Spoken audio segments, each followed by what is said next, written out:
আজকে আমরা সাইক্লোট্রন সম্বন্ধে আলোচনা করব। তো সাইক্লোট্রন কি? সাইক্লোট্রন হচ্ছে একটি মেশিন। এর কাজ কি? এর কাজ হচ্ছে যে কোনো চার্জ পার্টিকেল, সাধারণত পজিটিভ আয়ন, তাকে ত্বরান্বিত করে উচ্চ গতিবেগ অর্জন করানো। এখন তোমরা জানো যে যদি গতিবেগ বেশি হয় তাহলে তার গতিশক্তিও বেশি হবে। তাহলে সাইক্লোট্রনের কাজ হচ্ছে যে কোনো চার্জ পার্টিকেলকে হাই এনার্জি চার্জ পার্টিকেলে পরিণত করা। এখন এই হাই এনার্জি চার্জ পার্টিকেলের নিয়ে আমাদের কি কাজ? এক নম্বর হচ্ছে যে আমাদের নিউক্লিয়ার রিঅ্যাকশন সম্পর্কে জানতে সাহায্য করে। একটা নিউক্লিয়াস, তার আশেপাশে ইলেকট্রন আছে এবং তার মধ্যে প্রোটন এবং নিউট্রন আছে, অর্থাৎ পরমাণুর মধ্যে বিভিন্ন ধরনের অ্যাট্রাকটিভ এবং রিপালসিভ ফোর্স কাজ করছে।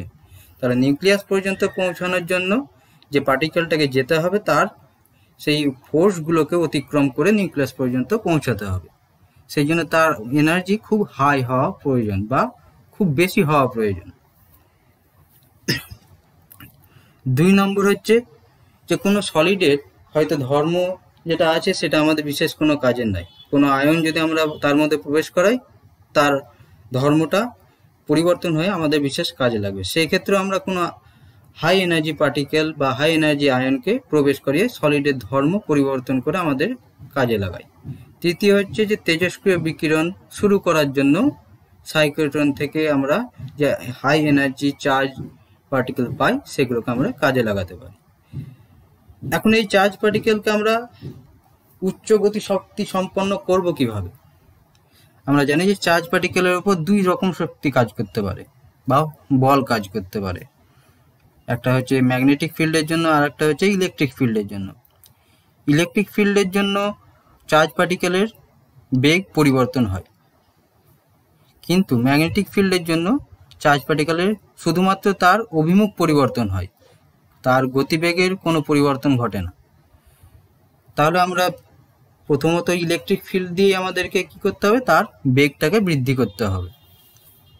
তাহলে এখানে যদি আমরা একটা পজিটিভ আয়ন আলফা পার্টিকেলকে রাখি তাহলে সেটা নেগেটিভের দিকে যাবে। তার উপর বল কত প্রযুক্ত হবে? F সমান QE। কিউ যদি তার চার্জ হয় তাহলে মোট বল প্রযুক্ত হচ্ছে QE। ই হচ্ছে ইলেকট্রিক ফিল্ড। এখান থেকে আমরা ত্বরণ কত পাবো? A সমান QE/m। তোমরা এই দুটো সূত্র থেকে দেখতে পাচ্ছ যে যদি S যত বেশি হবে বা T যত বেশি হবে ভিটাও তত বেশি হবে। তাহলে কি হবে? যে এখানে আমাদেরকে দূরত্ব বা পার্টিকেলটাকে বেশি সময় ধরে রাখতে হবে, তাহলে ভি তত বেশি হবে। অর্থাৎ এস যত বেশি বা টি যত বেশি হবে তাহলে পার্টিকেলটা তত বেশি বেগ লাভ করবে। তাহলে আমাদের এখন উদ্দেশ্য হলো কি যে এস বা টিকে বেশি করতে হবে। তাহলে আমাদের সোজা হিসাব যে আমরা এই দুটো তড়িৎদ্বারকে দূরে সরিয়ে দেবো। কিন্তু এখন দূরে যদি আমরা সরিয়ে দিই তাহলে একটা প্রথম কথা হচ্ছে যে মেশিনটা খুব বড় হয়ে যাবে। দ্বিতীয় আর একটা প্রবলেম হচ্ছে যে E is equal to V/D, আমরা অর্থাৎ ইলেকট্রিক ফিল্ড বিভব প্রভেদ বাই দূরত্ব। তাহলে দেখতে পাচ্ছি দূরত্ব যদি বেশি হয় তাহলে কি হবে? যে তড়িৎ ক্ষেত্র আস্তে আস্তে কমতে শুরু করবে। দূরত্ব যত বেশি হবে তড়িৎ ক্ষেত্র কি হবে? কমে যাবে। তাহলে এখন তড়িৎ ক্ষেত্র যদি কমে যায় তাহলে তড়িৎ ক্ষেত্র কমে গেলে কি হবে? যে ডি বেশি যত হচ্ছে তড়িৎ ক্ষেত্র কমে যাচ্ছে। তাহলে এখান থেকে দেখতে পাচ্ছে যে তড়িৎ ক্ষেত্র কমে গেলে এটাও কম হবে, এ কমে গেলে আবার ভি কমে যাবে। তাহলে আমাদের যে উদ্দেশ্য ছিল যে ভি বেশি করা, সেখান থেকে আমরা কিন্তু করতে পারলাম না, শুধুমাত্র ইলেকট্রিক ফিল্ড দিয়ে কিন্তু হচ্ছে না। এখন তাহলে আমরা যদি কোনো এরকম পদ্ধতি পারি যে এই চার্জ পার্টিকেলটাকে অনেকক্ষণ ধরে এই দূরত্বের মধ্যেই ঘোরাতে পারি, তাহলেই আমাদের কিন্তু সময়টাও বেশি লাগবে, দূরত্বটাও বেশি হয়ে যাবে। তাহলে আমাদেরকে পার্টিকেলকে ঘোরাতে গেলে কি প্রয়োজন? ম্যাগনেটিক ফিল্ড প্রয়োজন। এবং ম্যাগনেটিক ফিল্ডটা তাহলে কি করব? ইলেকট্রিক ফিল্ডের সঙ্গে লম্বভাবে প্রযুক্ত করব। তাহলে ম্যাগনেটিক ফিল্ডের মান সব থেকে বেশি হবে। এই ধরনের ফিল্ডকে বলা হয় ক্রসড ফিল্ড, যেখানে ই ও বি পরস্পরের সঙ্গে লম্বভাবে প্রযুক্ত। তাহলে প্রথমত কি ছিল, যে শুধুমাত্র যদি ইলেকট্রিক ফিল্ডের মধ্যে রাখছিলাম, তখন চার্জ পার্টিকেলটা কি হচ্ছিল, যে সোজা পথে প্লাস থেকে মাইনাসের দিকে যাচ্ছিল। অবশ্যই সেটা প্লাস থেকে মাইনাসের দিকে যাচ্ছিল, কারণ সেটা পজিটিভ আয়নগুলো। এখন যদি ম্যাগনেটিক ফিল্ড অ্যাপ্লাই করি, তাহলে পার্টিকেলটা চক্র আকারে ঘুরতে ঘুরতে মাইনাসের দিকে যাবে। তাহলে দেখতেই পাচ্ছ যে মাইনাসের দিকে যখন যাচ্ছে, সেটা আগের তুলনায় বেশি সময় নিচ্ছে এবং অনেক বেশি দূরত্ব অতিক্রম করছে, কিন্তু আমরা তড়িৎদ্বারের মধ্যে কিন্তু সেম দূরত্বই রেখেছি। তাহলে ইলেকট্রিক ফিল্ড যে কমে যাওয়ার যে সমস্যাটা ছিল, সেটা কিন্তু এখন আর হচ্ছে না। আমরা জানি যে যখন সার্কুলার পথে বা বৃত্তাকার পথে একটা পার্টিকেল মুভ করে, তার ব্যাসার্ধ কত হবে সেটা আমরা নির্ণয় করতে হবে। ধরো এখানে যদি বল প্রয়োগ হয়, তাহলে ভি এই দিকে হবে, এফ এই দিকে হবে। এখানে যদি চার্জটা থাকে, তাহলে এখানে ভি এই দিকে হবে, এফ এই দিকে হবে। অর্থাৎ বলটা সবসময় মুখে থাকছে, কেন্দ্রের অভিমুখে থাকছে। এখানে ধরলাম যে আর বৃত্তাকার পথের ব্যাসার্ধ হচ্ছে আর, তাহলে আমরা কি দেখতে পাবো, যে F is equal to Q V cross B. তাহলে এফ সমান কি পাবো, কিউ ভি বি। এটা 90 ডিগ্রি কেন হলো, যে বি আমাদের দিকে আছে, এই চিহ্নের মানে কি, যে স্ক্রিন থেকে আমাদের দিকে লম্বভাবে আছে এবং ভি আছে স্ক্রিনের ওপর। তাহলে ভি আর বি সবসময়তেই যে কোনো জায়গাতেই হোক, তাদের মধ্যবর্তী কোণ কত ডিগ্রি হচ্ছে, 90 ডিগ্রি। তাহলে এর মান 90 ডিগ্রি হলে সব থেকে বেশি হচ্ছে, এবং এফ সমান কি পাচ্ছে, কিউ ভি বি। আবার বৃত্তাকার পথে যেহেতু ঘুরছে, তাহলে এর মধ্যে এই যে কেন্দ্রাভিমুখী বল, সেটাকে আমরা কি বলি, সেটাকে বলি অভিকেন্দ্র বল। যদি এর ভর এম হয়, এই বেগ ভি হয় এবং ব্যাসার্ধ আর হয়, তাহলে M V square by R. তাহলে এখান থেকে আমরা কি পাবো, যে আর সমান M V by Q B. তাহলে এক পাক ঘুরতে কত সময় লাগবে সেটাকেই বলা হচ্ছে আবর্তনকাল। তাহলে টি সমান কি হবে, 2 পাই আর বাই ভি। অর্থাৎ 2 পাই আর হচ্ছে দূরত্ব বাই বেগ। দূরত্বটা কত, এক পাক মানে হচ্ছে পরিধি কত, 2 পাই আর। তাহলে সেখান থেকে 2 পাই আর বাই ভি, ভি এর মানটা যদি আমরা এখান থেকে বসাই বা আর এর মানটা বসাই, তাহলে কি পাবো, 2 pi M by Q B. এখান থেকে আমরা যদি কম্পাঙ্ক বলি, কম্পাঙ্ক মানে হচ্ছে যে 1 সেকেন্ডে কতবার ঘুরবে।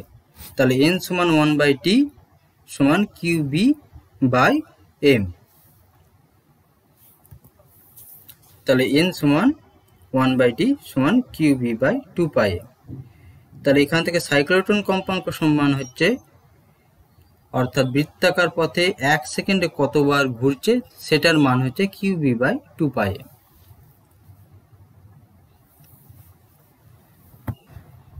কিভাবে আমরা সাইক্লোট্রনটা তৈরি করি, তাহলে প্রধান হচ্ছে যে ইলেকট্রিক ফিল্ড আর ম্যাগনেটিক ফিল্ড সেটা লম্বভাবে প্রযুক্ত হবে। প্রথমত এই যে যেটা দেখতে পাচ্ছ, সেটা হচ্ছে মেটালিক এবং সেটা হচ্ছে হলো মেটালিক সেমি সার্কুলার কন্টেনার। অর্থাৎ এই ভেতরের অংশটা ফাঁপা এবং দুটোই হচ্ছে ধাতব এবং অর্ধবৃত্তাকার, এবং তাহলে এই দুটো হচ্ছে তড়িৎদ্বার হিসাবে কাজ করছে। এর সঙ্গে এসি ভোল্টেজ যুক্ত করা হচ্ছে এবং সেটা খুব বেশি ভোল্টেজ, মোটামুটি 10,000 ভোল্টের কাছাকাছি, এবং খুব বেশি ফ্রিকোয়েন্সির 10⁶ হার্জ। অর্থাৎ 1 সেকেন্ডের মধ্যে এতবার তার সাইন চেঞ্জ হবে, অর্থাৎ প্লাস মাইনাস চেঞ্জ হতে হবে 1 সেকেন্ডে 10⁶ বার, মোটামুটি 10 লাখ বার। তার মানে এই দুটো হচ্ছে তড়িৎ চুম্বক, এটা উত্তর মেরু আর এটা হচ্ছে দক্ষিণ মেরু। তাহলে নিচে থেকে উপরের দিকে এখানে হচ্ছে, আর এটা হচ্ছে বিক্ষেপক প্লেট, আর এস হচ্ছে সোর্স। তাহলে এখানে নিচে থেকে উপরের দিকে অভিমুখ হচ্ছে বি এর, আর ই এর অভিমুখ কোন দিকে হবে, হয় এই দিকে হবে আর না হয় এই দিকে হবে। তাহলে সবসময়তে কি থাকছে, যে 90 ডিগ্রি তাদের মধ্যে কোণ থাকছে। তাহলে ক্রস ফিল্ড যেটা বলছিলাম সেইভাবেই রাখা হয়েছে।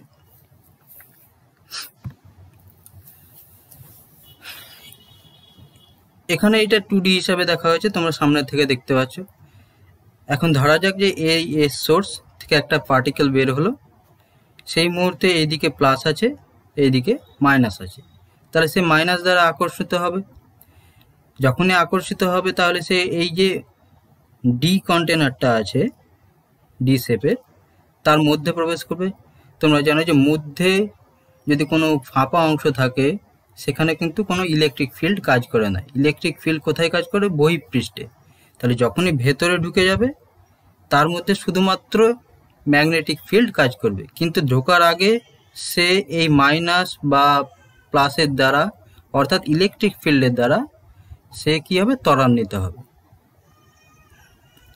তাই ঢুকে গেল, এই যখন ঢুকে গেল তখন আর কিন্তু ইলেকট্রিক ফিল্ড কোনো কাজ করছে না, শুধুমাত্র ম্যাগনেটিক ফিল্ড কাজ করছে। তার জন্য কি হবে? তার জন্য সে সার্কুলার পথে এই প্রান্তে আসবে। যখন এই প্রান্তে আসলো তার বেগ, এই যে অংশটা এলো তখন কিন্তু তার বেগ ফিক্সড ছিল। ধরা যাক এখানে ভি ছিল, তাহলে সে ভি বেগ নিয়েই এসছে এতটা, কারণ হচ্ছে আর ইলেকট্রিক ফিল্ড কাজ করেনি, সে আর ত্বরান্বিত হয়নি।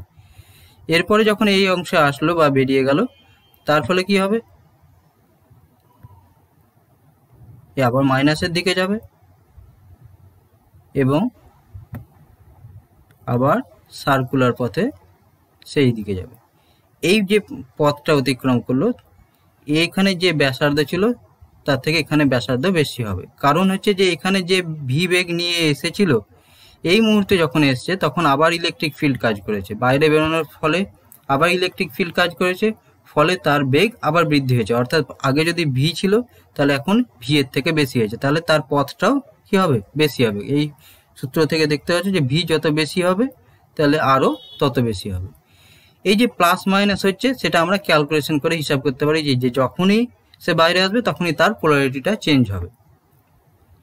তাহলে এবার আবার এখানে যখন আসছে তখন তার প্লাস, এইদিকে প্লাস হয়েছে, এইদিকে মাইনাস হয়েছে, তাহলে কি হবে? আবার এখানে এলো তখন আবার ইলেকট্রিক ফিল্ড কাজ করলো, আবার বেগ বৃদ্ধি পেলো, ফলে আবার এখানে সে বেশি ব্যাসার্ধের সার্কুলার পথে বা অর্ধবৃত্তাকার পথে সে যাবে, ফলে আমরা পথটা কেমন পাবো? এইরকম স্পাইরাল আকারের পথ পাবো। এবং সে একসময় এই বিক্ষেপক, এই কাছাকাছি যখন আসবে এই বিক্ষেপক প্লেটের দ্বারা সে বাইরে বেরিয়ে যাবে।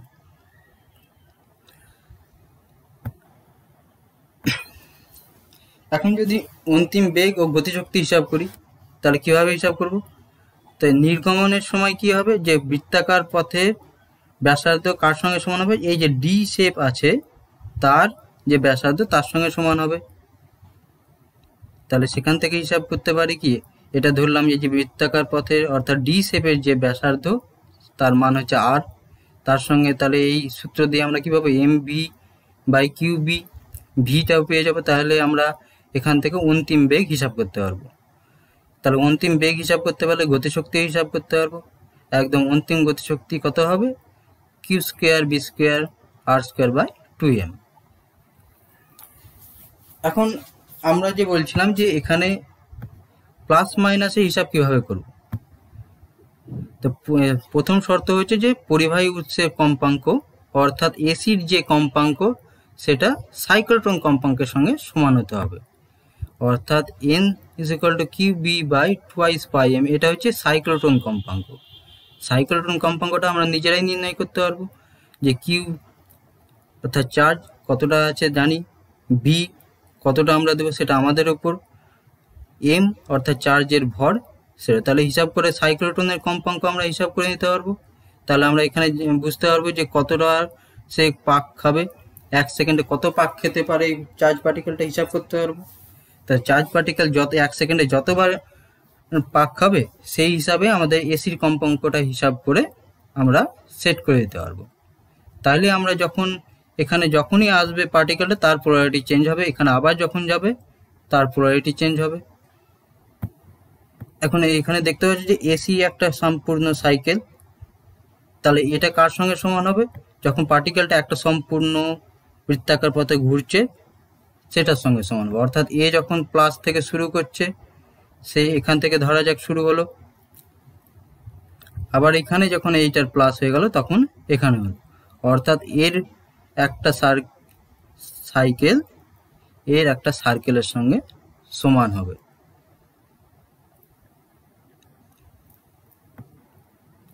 এত কিছু করার পরেও কিছু সীমাবদ্ধতা থেকে যায়। কি কি সীমাবদ্ধতা? যে প্রথমত হচ্ছে যে খুব কম ভর যেগুলো, যেমন ইলেকট্রন, সেই সব কণার বেগ ত্বরান্বিত করতে পারে না। কারণ হচ্ছে যে তোমরা জানো যে এ তাহলে কি পাচ্ছি, কিউ ই বাই এম, অর্থাৎ এমটাও যদি ফিক্সড থাকে, কিউ ফিক্সড থাকে, তাহলে এটাও ফিক্সড থাকবে। এগুলো সবই যদি ফিক্সড থাকে, ধ্রুবক থাকে, তাহলে এটা ফিক্সড হারে বাড়বে, অর্থাৎ বেগটা সমহারে বাড়বে। এখন ইলেকট্রনের ক্ষেত্রে কি হয়, যেহেতু এমটা খুবই কম, তাহলে ত্বরণটাও খুব বেশি হবে। এখন ত্বরণ যদি খুব বেশি হয়, ভিটাও খুব তাড়াতাড়ি বৃদ্ধি পাবে। ভি যদি খুবই বেশি তাড়াতাড়ি বৃদ্ধি পায়, তখন দেখা যাবে যে যখনই ইলেকট্রনের বেগ আলোর কাছাকাছি চলে গেছে, তখন ইলেকট্রনের মাসটাও পরিবর্তিত হতে শুরু করবে, অর্থাৎ মাস বাড়তে শুরু করবে। তাহলে মাস যদি বাড়তে শুরু করে, তাহলে কম্পাঙ্কও কি হবে, ফিক্সড আর থাকবে না। তাহলে এই যে আমরা হিসাব করেছিলাম সাইক্লোট্রনের কম্পাঙ্ক, সেই হিসাবটা আর মিলবে না। অর্থাৎ এখানে আমরা যখন সাইক্লোট্রন কম্পাঙ্ক হিসাব করেছিলাম Q B by twice pi M, প্রত্যেকটাই কিন্তু ফিক্সড ছিল। কিউটাও আমরা জানতাম, বিটাও জানতাম, এমটাও ফিক্সড ছিল। যখন বেশি ভর হয় তখন কিন্তু এটা কম হয়, ফলে বেগটা আলোর কাছাকাছি যেতে পারে না। কিন্তু ইলেকট্রনের ক্ষেত্রে যেহেতু মাসটা খুবই কম, এটা খুবই বেশি হয়ে যায়, বেগটাও খুব বেশি হারে বেড়ে যায়, ফলে তার বেগ আলোর কাছাকাছি চলে যায়। আলোর কাছাকাছি গেলেই তখন তার কি হবে, মাসটাও খুব বেশি হয়ে যাবে। তাহলে প্রথমে একরকম মাস থাকছে এইখানে, তাহলে সে ধরা যাক এক পাক ঘুরতে যতটা সময় নিল, এবার 2 সেকেন্ডে হয়তো 4 বার ঘুরলো, বা 1 সেকেন্ডে 4 বার ঘুরলো, পরের 1 সেকেন্ডে সে 6 বার ঘুরলো। তাহলে তার কম্পাঙ্কটা আর ফিক্স থাকছে না। আমরা প্রথমে হিসাব করেছিলাম কি, যে কম্পাঙ্কটা হিসাব করে এসির কম্পাঙ্ক ফিক্সড করে দিয়েছিলাম, তাহলেই তার কার্যনীতিটা ঠিক থাকবে।